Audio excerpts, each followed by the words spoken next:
Muitas pessoas me ligaram e perguntaram: você está feliz? Eu falei: eu não consigo nem comemorar, porque foi tanto sofrimento esse tempo todo.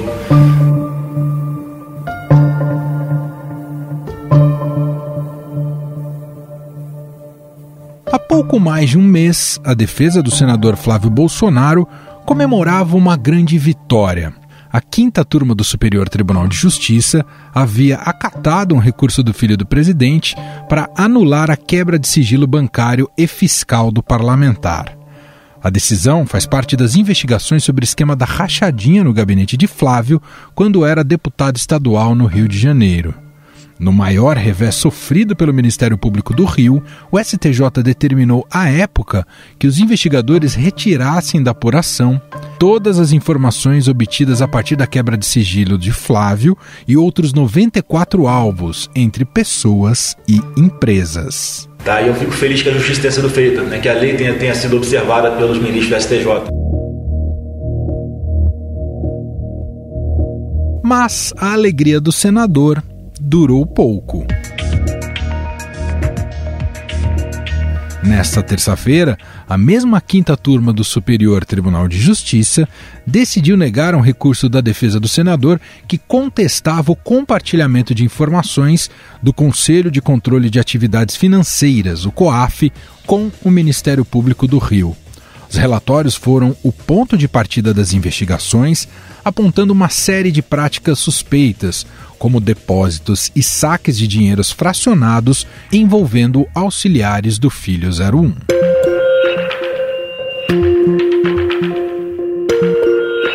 Os desembargadores também negaram outro recurso do senador, que questionava a competência do juiz Flávio Itabaiana para cuidar das investigações na primeira instância. A turma, por maioria, vencidos os ministros João Otávio de Noronha e Joel Ilan Paciornik, negou provimento ao agravo regimental nos termos do voto do relator.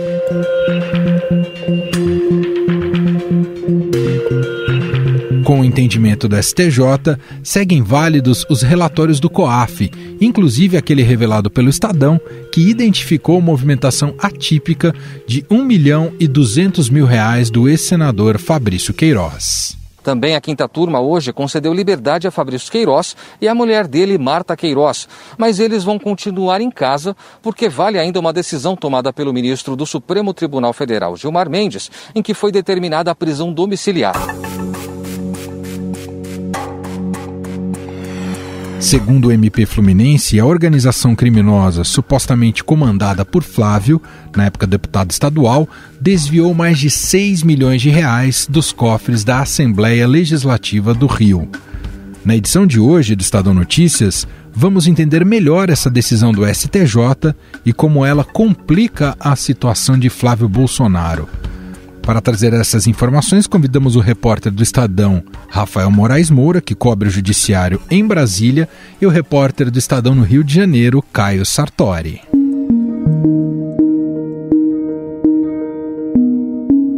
Olá, Caio, tudo bem com você? Fala, Emanuel, tudo certo? Um prazer falar com vocês. Olá, Rafa, tudo bem? Tudo certinho, já tô ficando mal acostumado aqui já, Emanuel, tô me sentindo da casa já. Total, a gente gosta disso. Caio, como é que está a situação agora do senador Flávio Bolsonaro após essa decisão ali da 5ª turma do Superior Tribunal de Justiça? Qual é o diagnóstico que você faz do status dessas investigações? Então, vamos tentar entender que realmente é um caso complexo, né? Então, vamos criar um cenário em que o caso precisasse ser resolvido hoje, como se não houvesse recursos no Supremo Tribunal Federal, né? O STJ anulou aquela quebra de sigilo de abril de 2019, que foi muito importante para conseguir uma série de dados bancários e fiscais, né, dos investigados e que ajudaram a comprovar ali a suposta prática da rachadinha. Mas agora, então, o MP precisaria buscar uma espécie de revalidação dessas provas. Por quê? O STJ entendeu que ela foi mal fundamentada pelo juiz de primeira instância, Flávio Itabaiana Nicolau, que estava com esse caso lá atrás. Atualmente, a denúncia, que inclusive usa essas provas, né, que saíram da quebra de sigilo, está no órgão especial do Tribunal de Justiça do Rio, aqui na segunda instância. Então, o que o MP precisaria fazer hoje? Pedir para o órgão especial uma revalidação, falar assim, olha, o STJ entendeu isso, portanto, pedimos a vocês que estão com o caso agora, que reautorize isso, que a gente possa usar as provas obtidas a partir dali. Porque sem isso, a denúncia perde força, porque se ela está usando provas que, segundo o STJ, foram obtidas a partir de uma decisão mal fundamentada, a denúncia perde muito. Então, esse seria o caminho para o MP hoje. Dentro disso, obviamente, vai ter divergência, os advogados de defesa vão alegar que, como a STJ anulou, não tem volta, mas enfim, mas o caminho natural seria por aí. Mas nada disso vai acontecer enquanto o Supremo Tribunal Federal não decidir em cima dos recursos que foram apresentados dentro desse caso. Então, tem um mais elementar de todos, que é sobre o foro especial do senador, que atualmente está na segunda instância, mas se o Supremo entender, pode voltar para a primeira, lembrando que ele conseguiu essa decisão pela terceira Câmara Criminal aqui do Rio, enfim, até o processo da investigação em si foi sempre tocada na primeira instância e só perto da denúncia que ele conseguiu esse direito. Então, atualmente, o cenário é esse, o MP precisaria fazer esse movimento junto ao órgão especial para conseguir revalidar aquela quebra de sigilo de abril de 2019, mas nada deve acontecer enquanto o Supremo não decidir o que tem que decidir.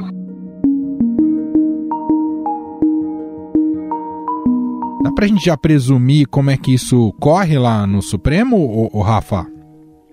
Pois é, tem até uma dúvida sobre quem é que poderia assumir esses recursos, esses habeas corpus, se iria para o ministro Gilmar Mendes, que já está conduzindo alguns casos que envolvem um foro privilegiado do senador Flávio Bolsonaro, nesse caso. A questão está um pouco aberta, Emanuel.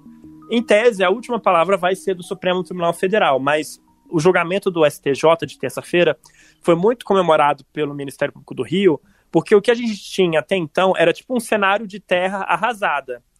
E o que acontece com o resultado do julgamento do STJ é que, de um lado, anulou a quebra do sigilo bancário e fiscal do Flávio Bolsonaro e todas as provas obtidas a partir disso. Mas, de outro, manteve os relatórios do COAF de pé. E esses relatórios do COAF foram ponto de partida da investigação. Eles que apontavam os repasses, os saques fracionados. Ou seja, a apuração não foi dinamitada ainda, entendeu? Ela foi esvaziada, foi desidratada, mas continua de pé. Inclusive, algumas provas, como as imagens do Queiroz pagando contas do senador, continuam válidas. Então, para o MP do Rio, era tipo assim, estavam esperando o pior dos cenários, e ele não veio. O Flávio era o contrário, estava esperando o melhor dos cenários, derrubar tudo e até confirmar a fama do STJ de cemitério de operações. Só que agora, a faca no pescoço do Flávio continua, Emanuel, e a gente vai ter que ver como é que vai ser esse recurso, qual vai ser a fundamentação, qual vai ser o tipo de recurso que eles vão utilizar no Supremo, e ver, a gente fala muito do algoritmo do Supremo, aquela mão de Deus, a mão invisível, a sorte do teclado do computador, para quem vai cair esse recurso. Isso vai dizer muito sobre o destino das investigações das rachadinhas. E esse caso, ele é bastante pedagógico e algo que você acompanha muito, no seu dia a dia, Rafa, de como a estratégia do Flávio, de sua defesa, é exatamente no campo jurídico, da letra da lei, de como pode, tornar o processo mais lento possível a partir de inúmeros recursos. A gente dizia isso, inclusive, na conversa que tivemos lá no Poder em Pauta. Nada significava que o Flávio era considerado inocente. Apenas o STJ tinha tomado uma decisão com base processual, não tinha analisado exatamente provas. Exatamente. E aqui, no mês passado, a decisão de derrubar esse sigilo fiscal do Flávio, Emanuel, era porque na avaliação dos ministros, a decisão do juiz Flávio Itabaiana que determinou essa medida não tinha uma fundamentação sólida, entendeu? Faltou uma justificativa para determinar essa quebra do sigilo, ou seja, era uma decisão frágil, por isso que eles derrubaram.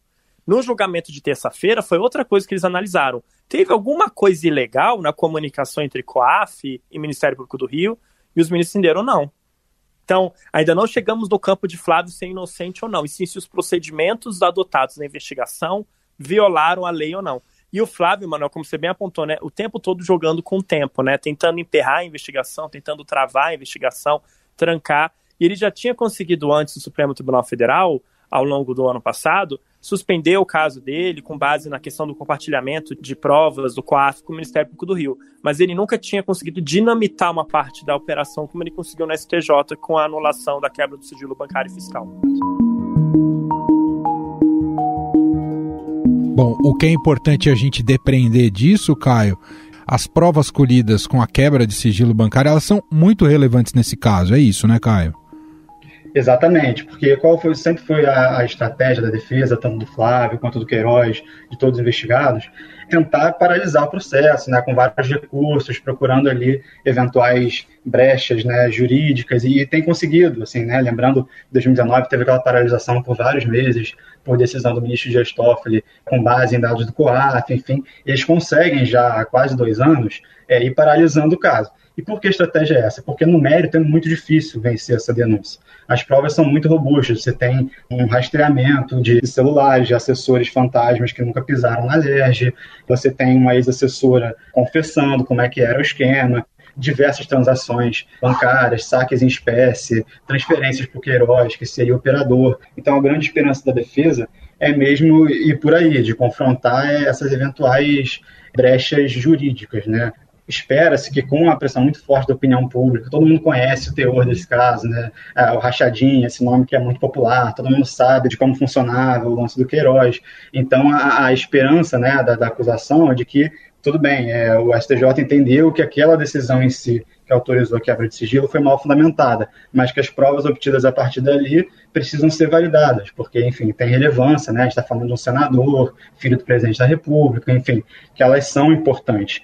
E essa quebra de sigilo, lembrando que ela foi a primeira medida cautelar realmente efetiva, assim, do caso. Foi em abril de 2019 e atingiu quase 100 pessoas empresas. Então, sem ela, quase nada teria sido feito, porque você ali teve acesso às contas de todo mundo e começou a organizar melhor aquela investigação, que até então só tinha aquelas movimentações financeiras atípicas do COAF, né? Que isso, pelo menos, o STJ manteve.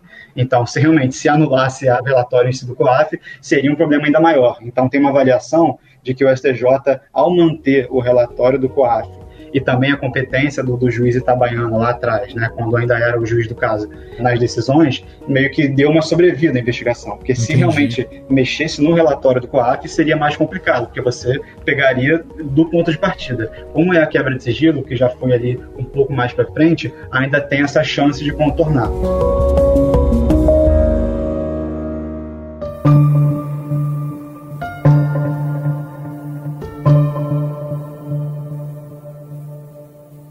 Antes de concluir esse nosso bate-papo, vamos recapitular alguns dos últimos acontecimentos relacionados ao senador Flávio Bolsonaro.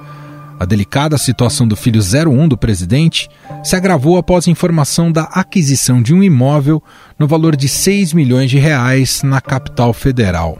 A aquisição do imóvel luxuoso perto do Lago Paranoá foi revelada pelo site O Antagonista e confirmada pelo Estadão. Aqui é o senador Flávio Bolsonaro. E mais uma vez a imprensa tenta construir uma narrativa criminosa em cima de uma simples compra e venda de imóvel.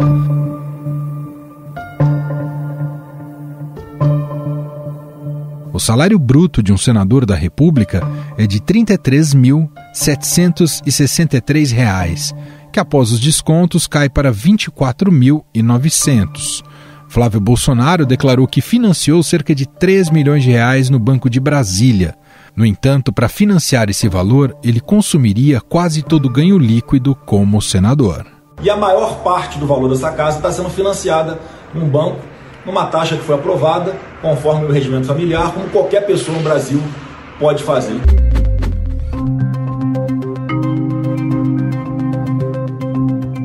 Para complicar ainda mais não só a vida de Flávio, mas de toda a família Bolsonaro, o portal UOL revelou essa semana que a quebra de sigilos bancário e fiscal das pessoas ligadas ao gabinete do senador mostra também indícios de que seu pai, presidente Jair Bolsonaro, e seu irmão, o vereador Carlos Bolsonaro, também faziam um esquema de rachadinha em seus gabinetes. Mas tudo isso começou com o caso das rachadinhas do Flávio, como explica o repórter do Rio, Caio Sartori. Isso tudo começou, uma coisa vai levando a outra, né? Interessante. Teve aquela operação Furna da Onça, aqui é do Ministério Público Federal, né? O desdobramento da Lava Jato, aqui no Rio, que atingia alguns deputados da LERJ, naqueles esquemas todos de Sérgio Cabral e tudo mais. O Flávio, ele não foi alvo dessa operação, mas no âmbito dela, o COAF produziu relatórios de inteligência financeira sobre movimentação na conta dos deputados da LERJ. E aí, a partir daí, descobriu-se, né, esse caso foi revelado pelo Estadão até, aquela movimentação atípica na conta do Fabrício Queiroz, que seria o operador do esquema do Flávio. E aí encaminhou isso para o Ministério Público Estadual, porque o Flávio ainda era deputado, e aí o MP começou a, né, pedir ofícios para a LERJ sobre datas de pagamento, enfim, buscar para entender o que era aquilo. E aí criou-se um consenso ali no MP de que tinha alguma coisa estranha e de que provavelmente havia ali uma prática da rachadinha. Então a investigação foi crescendo e descobriu-se esse esquema que gerou a denúncia de peculato, que é o desvio de dinheiro público, né? A gente fala muito rachadinha, que é nome popular, mas o nome do crime em si é o peculato, lavagem de dinheiro, organização criminosa e apropriação indébita. Então, denunciados no esquema do Flávio foram Flávio, Queiroz e mais 15 pessoas. Sendo que ainda tem desdobramentos desse caso pendentes na MP, né? O principal deles, que não foi tocado a tempo de entrar na denúncia, versa sobre a loja de chocolates, famosa franquia que o Flávio mantinha num shopping aqui do Rio, que seria usado para lavar dinheiro também. Então, o caso do Flávio está bem avançado. Mas o que acontece? A família Bolsonaro sempre teve esse hábito de trocar funcionários entre si, né? Tem lá os ex-parentes da Ana Cristina Vale, ex-mulher do Bolsonaro.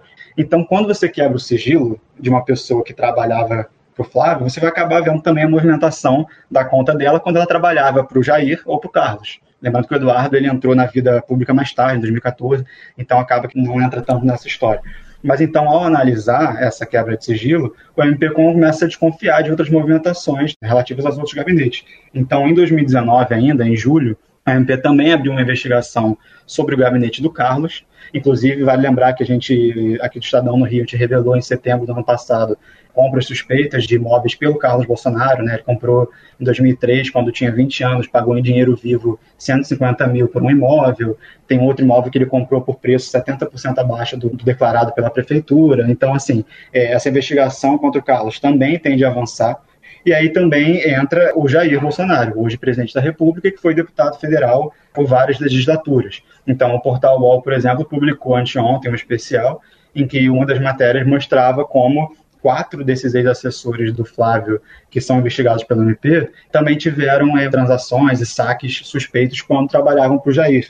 Isso já gerou, inclusive, pedidos, né, de partidos políticos à Procuradoria-Geral da República para investigar o presidente, né, porque, claro, o MP estadual não pode investigar o presidente da República, então isso teria que ser aberto pela PGR. Então, esse caso é uma teia, né, ele vai se abrindo, assim, são muitos personagens em comum e, né, supostos crimes aí de uma época em que a família não tinha tanto poder quanto hoje, então tem muitas coisas fáceis de ser descoberta, né, eles não tinham tanto um cuidado, assim, nesse suposto esquema. Então é isso, tem muitos desdobramentos aí pela frente, tanto no caso em si do Flávio, com toda essa novela jurídica e os próprios desdobramentos em si da investigação, quanto essas duas novas vertentes aí, do Carlos, que já tem uma investigação formal, e os indícios sobre o Jair, né, o presidente da República. Muito bem, Caio Sartori, diretamente do Rio de Janeiro, explicando mais para a gente não só do histórico desse caso, o quanto ele pode impactar a família Bolsonaro como um todo e também contando que estágio, em que pé ele está neste momento em relação ao Flávio Bolsonaro. Caio, muito obrigado aqui pelas explicações, um abraço para você e até a próxima. Valeu, Emanuel, um abraço, um prazer falar com vocês. Rafael Moraes Moura, que acompanha o Judiciário diretamente de Brasília e participa com a gente do Poder em Pauta, que tem nova edição na semana que vem. Muito obrigado, Rafa. Até lá. Até lá, Emanuel. Uma última notícia, consegui agora um retorno de uma fonte. Tudo indica que o recurso do Flávio Bolsonaro deve demorar 1 semana para ser protocolado no Supremo, porque eles precisam que seja publicado antes o resultado do julgamento do STJ, para depois da publicação do resultado do julgamento do STJ, eles recorrerem ao Supremo. Uma última notícia que a fonte passou agora, ainda bem que deu tempo de falar ainda na nossa gravação, Emanuel. E é isso, um abração e até semana que vem. Tá vendo? Pauta com o meu colega Felipe Frazão. Antes de você dar tchau, você tá vendo como são as coisas? A gente começou a gravar pro ouvinte saber aqui os bastidores e o Rafa me disse antes da gente começar a gravar, tô só aqui tentando descobrir quando que esse recurso vai entrar lá no Supremo. Antes de terminar a gravação veio a resposta, né, Rafa? Ainda bem, as fontes atendem a gente quando a gente precisa, graças a Deus. Muito bem, um abraço, obrigado, Rafa. Obrigado. Estadão Notícias. E este foi o Estadão Notícias de hoje, quinta-feira, 18 de março de 2021. A apresentação foi minha, Emanuel Bonfim, na produção e edição Bárbara Rubira, Gustavo Lopes e Ana Paula Niederauer. A montagem é de Moacir Biasi e o nosso diretor de jornalismo, João Fábio Caminoto. Mande pra gente seu e-mail, podcast@estadão.com.